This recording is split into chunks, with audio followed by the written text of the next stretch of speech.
আগে চেক করো, তারপরে বিশ্বাস করবা, ঠিক কিনা? তাহলে এখন থেকে একটা কিছু শুনলে বিশ্বাস করবেন।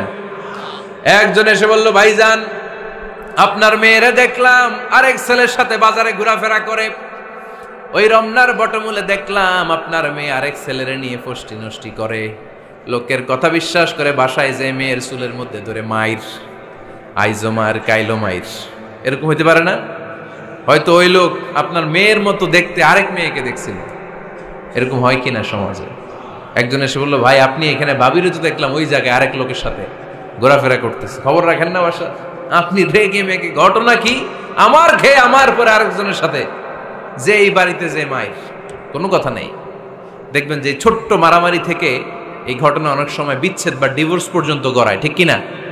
ওই যে শোনা কথায় কান দিচ্ছেন, ফাতাবাইয়ুন, আপনি চেক করেন নাই।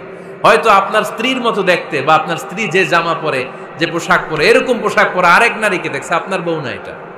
আপনার মেয়ের ব্যাপারে যে তথ্য দিয়েছে এটা সঠিক নয়, সে আপনার মেয়ের মতো আরেকটা মেয়েকে দেখেছে, এসে আপনার কাছে বলে দিছে, আপনি বিশ্বাস করছেন। ভেজাল আছে না নাই?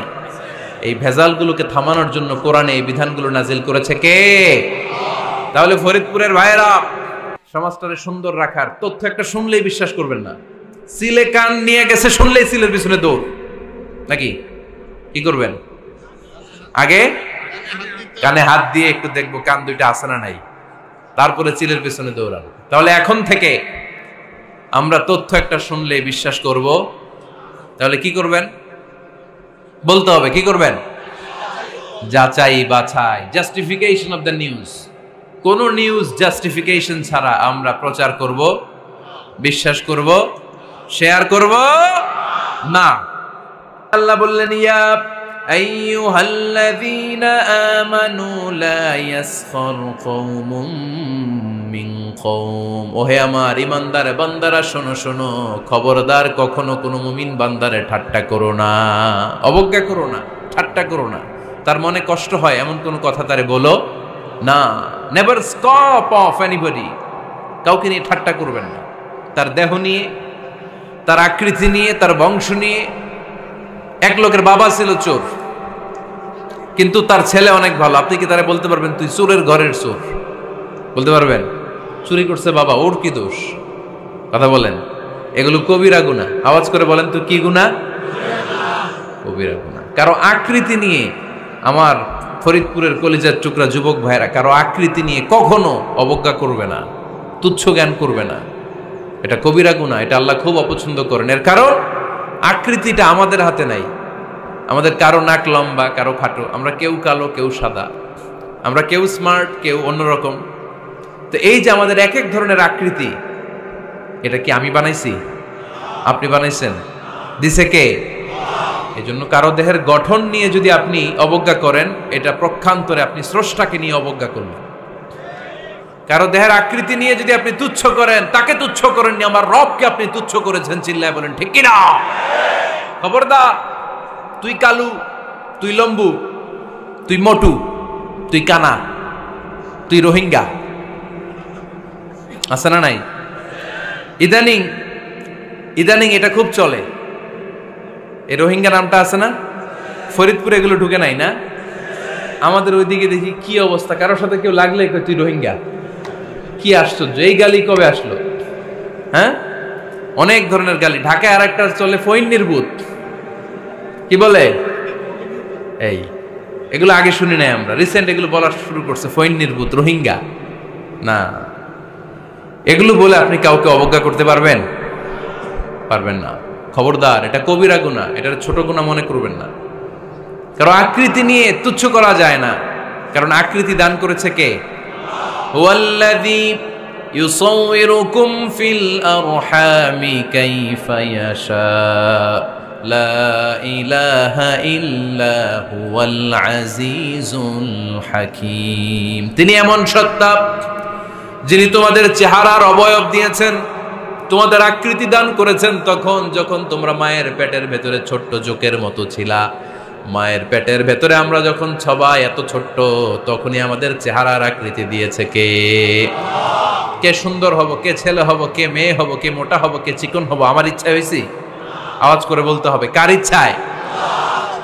প্রত্যেককে যদি আল্লাহ প্রত্যেকের নিজের চেহারা ডিজাইন করতে দিতেন, আল্লাহ যদি বলতেন তোমার চেহারাটা কেমন হবে তুমি ডিজাইন করো, তাহলে আপনি আপনারা কেমন বানাতেন? হ্যাঁ বলেন, ফরিদপুরের ভাইরা বলেন, সুন্দর করে বানাতেন তাই না? সবচাইতে স্মার্ট, সবচেয়ে সুন্দর করে আমি আমার চেহারাটা বানাতাম যদি আমাকে ডিজাইন করার সুযোগ দেওয়া হতো। কিন্তু এই সুযোগ তো আল্লাহ দেন নাই। ডিজাইন স্বয়ং করে দিয়েছেন কে?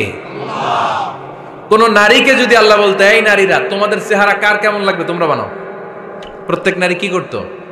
বিশ্ব সুন্দরী করে নিজেকে বানাতো। খুদ ধরার মতো কোনো জায়গা সে নিজের জন্য রাখতো না, ঠিক কিনা? কিন্তু এটা আল্লাহ দেন নাই। এই আকৃতিটা আমাদেরকে সরাসরি দান করেছেন কে?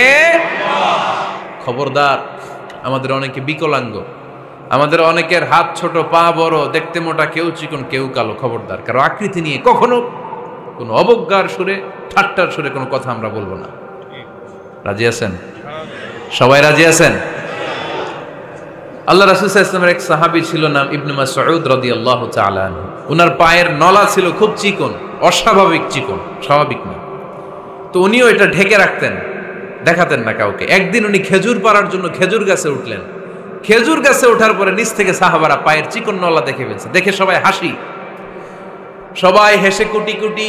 বিশ্বনবী বললেন, হেসো না, খবরদার, আমার ইবনে মাসুদের পায়ের চিকন নলা দেখে হেসো না।